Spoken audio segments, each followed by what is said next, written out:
How to turn this coronavirus crisis into an opportunity. Now, by the end of this video, when you understand these principles, when you understand these 10 things I'm going to be sharing with you on how to do things differently, to act the polar opposite with what the rest of the world is doing, you will see why there are more millionaires and billionaires made during times of recessions and economic slumps, during the bad times rather than during the good times. Peng Joon. Peng Joon. Peng Joon is here.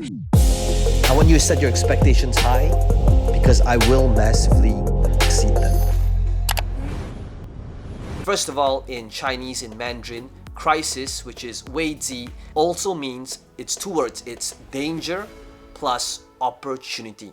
And we gotta understand that with every crisis, it also comes with an equal, same amount of opportunity. And that means that during this upcoming session, this upcoming period, this upcoming time of hardship could either be times of crisis or opportunity depending on how you act, how you react, and how you show up. One of the things that I realized when I was first starting out in my journey of entrepreneurship is I was at this event in 2008. So over a decade ago, when I was just starting out, I was starting to see some success online. I attended this live event, this seminar, and I remember the speaker on stage, he said this one thing.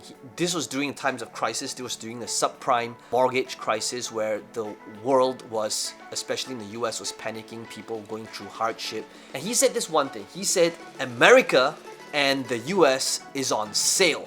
And he said it in a way that was really compelling. And he said, if you take a look at this time right now, prices of property, stocks is at an all-time low. And for those of you who understand what it is that you're doing, if you double down on what it is when it comes to investments, when it comes to stocks, because during times of fear and panic, this is when people become irrational.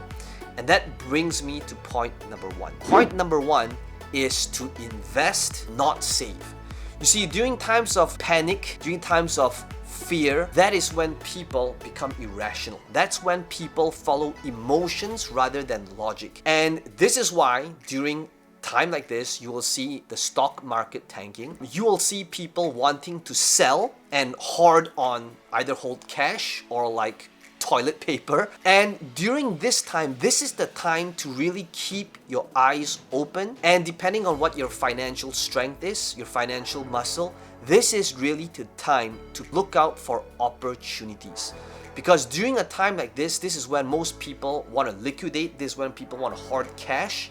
And this is when the world will be on sale. Now, depending on where you're watching this video right now, notice the same thing. And I remember what happened for me is after I left the event, I started thinking about real estate. And that year, I bought 3 properties. And my first 3 properties, they were all based here in Malaysia, where I'm from. And in Malaysia, prices of properties from 2008 to about 2013 doubled in just about 5 years.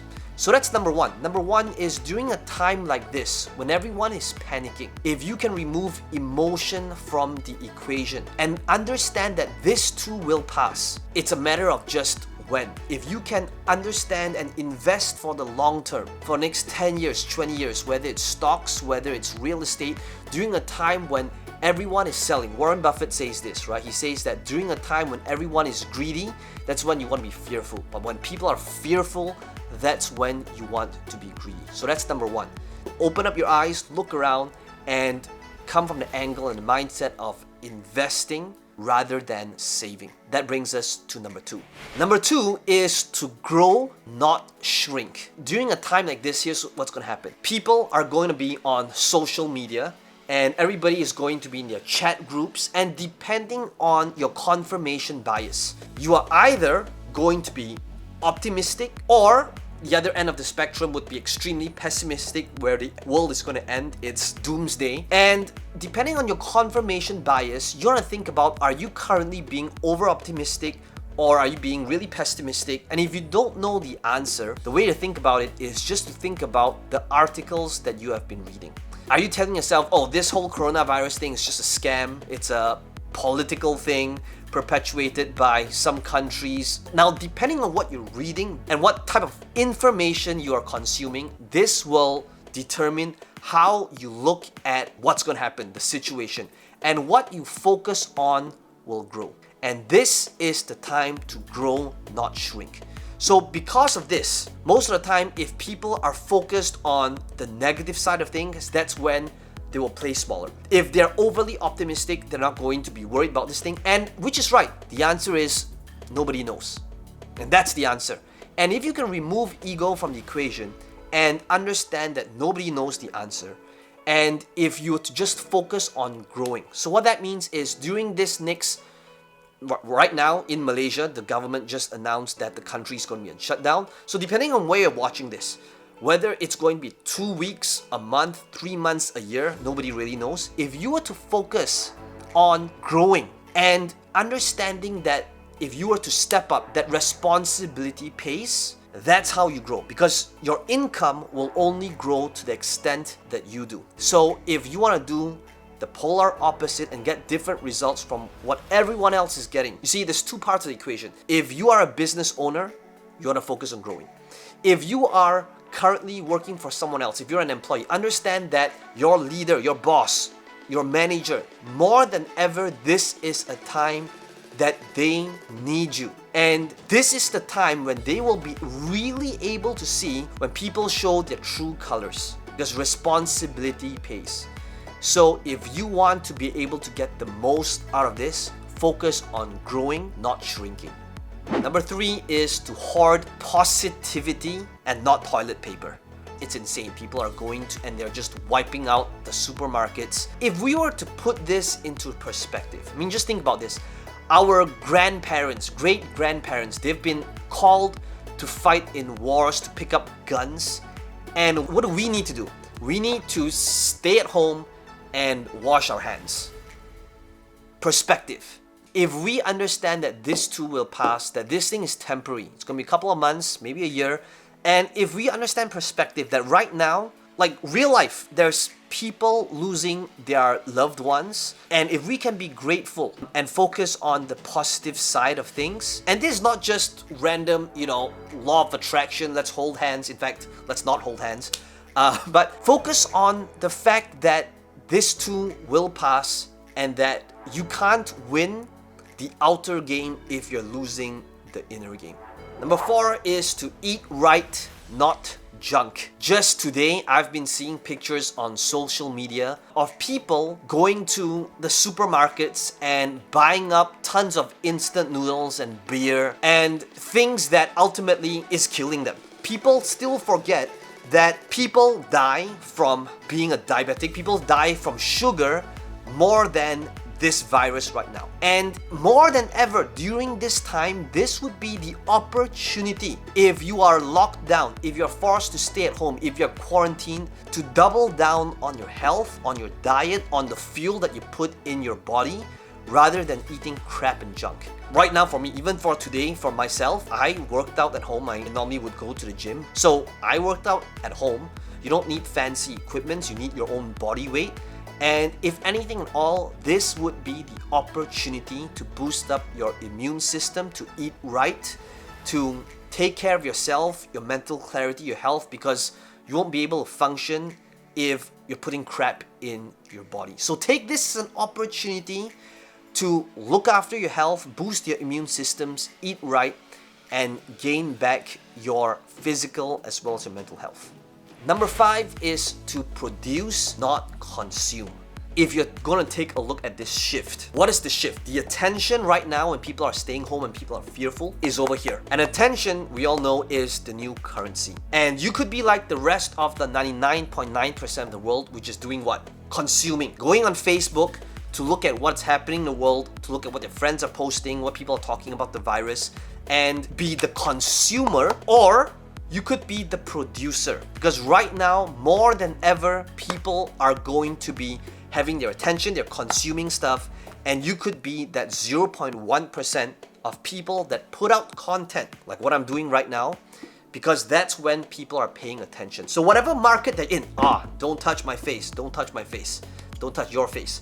So more than ever, one of the things you want to be doing is thinking about producing content rather than consumption. And of course, You want to still know what's going on in the world. I want to know what's going on in the world, but I am not going to be like most people, obsessed, just looking at my phone the entire day, looking what people are posting. If you have kids, and your kids is quarantined at home right now, and they're just being on YouTube or playing computer games 10 hours a day, think about switching that up, because social media is here to stay.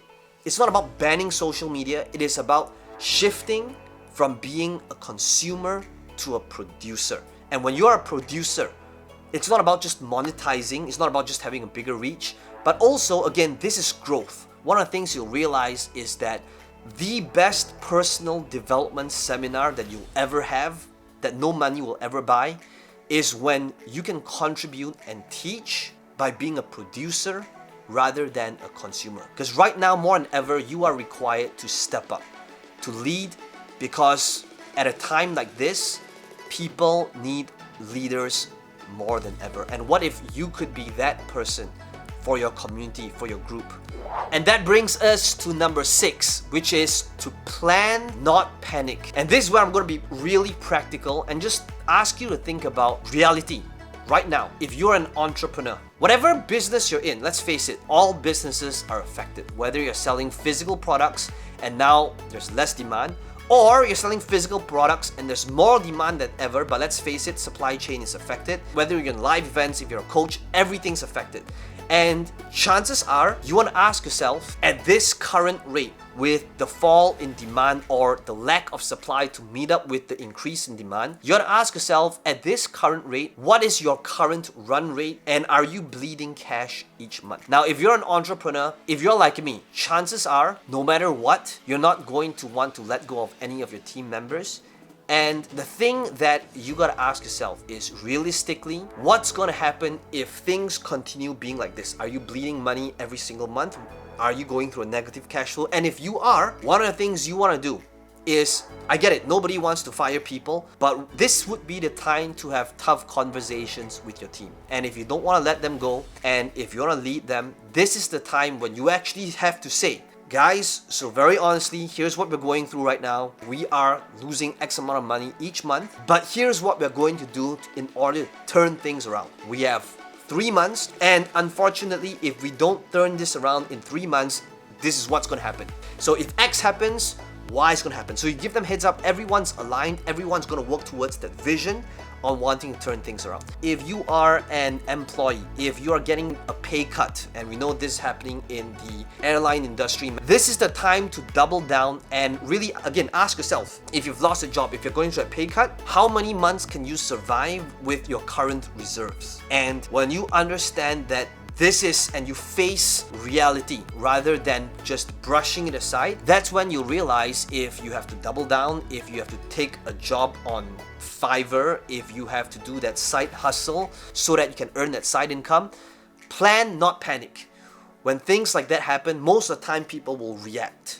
Think about mapping out how many months can you actually survive, because when you're able to plan, that's when you have clarity and that's when you can think strategically.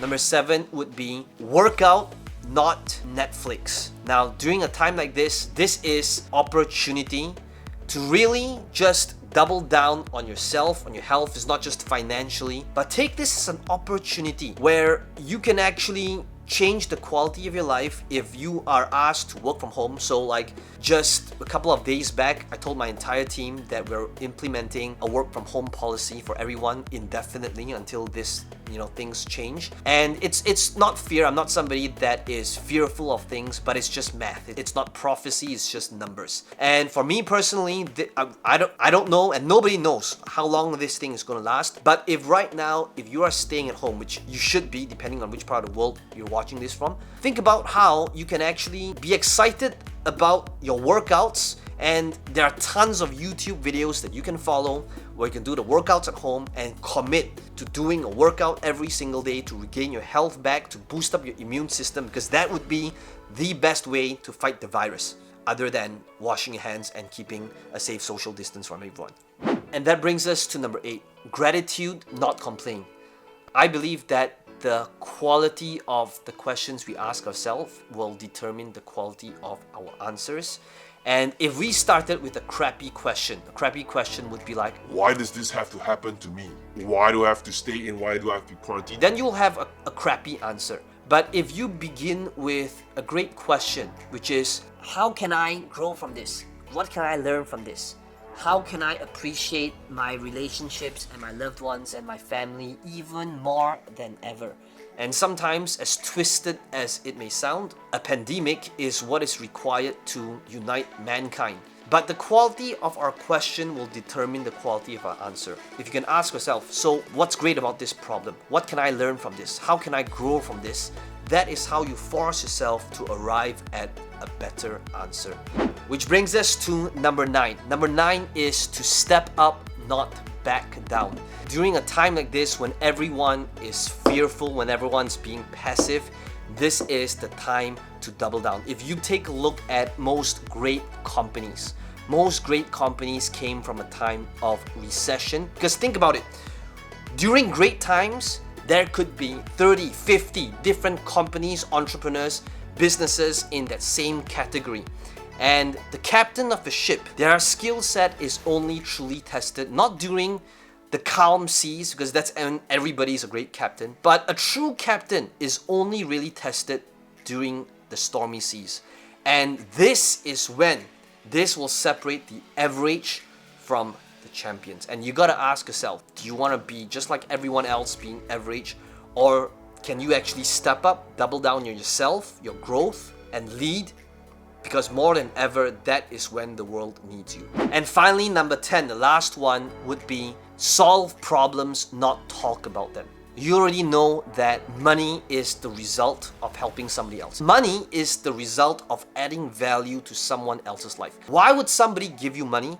Somebody gives you money because they believe that the result that they're about to get from you is going to be far more than the money that they're giving you. That's why people give you money. So during a time like this, when there are more problems than ever, that also means that there's more problems to solve. Entrepreneurship, the basis of entrepreneurship is that it's solving problems. So this is the time for an entrepreneur to shine. And while the rest of the world is just talking about the problem, you gotta ask yourself, how can I solve these problems? Be part of the solution. I'm not talking about buying up 100,000 hand sanitizers and reselling them for 5 times the price, okay? That would be a dick move. I'm talking about, think about right now the problems people face in whatever markets. How can you play a part of being the solution and providing a solution to the problem rather than just talking about it, because that's what the rest of the world is doing. You see, tough times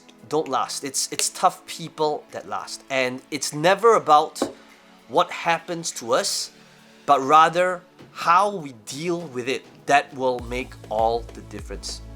Hey everybody, this is Peng Joon here, and I hope you enjoyed this video. This is more of an impromptu video because I personally, in my business, we are changing up a lot of things to adjust. Let me know in the comments below what your biggest takeaway is, what type of problems you foresee yourself going through. If you have any questions, leave them below. And as always, if you like this video, smash the like button. It does help out with the algorithm a little bit. Make sure you subscribe to the channel if you found value for this video to be notified for future videos just like this one. Until then, stay safe. I wish you well, and hopefully I'll pass for Croft again soon, and I'll see you in the next video.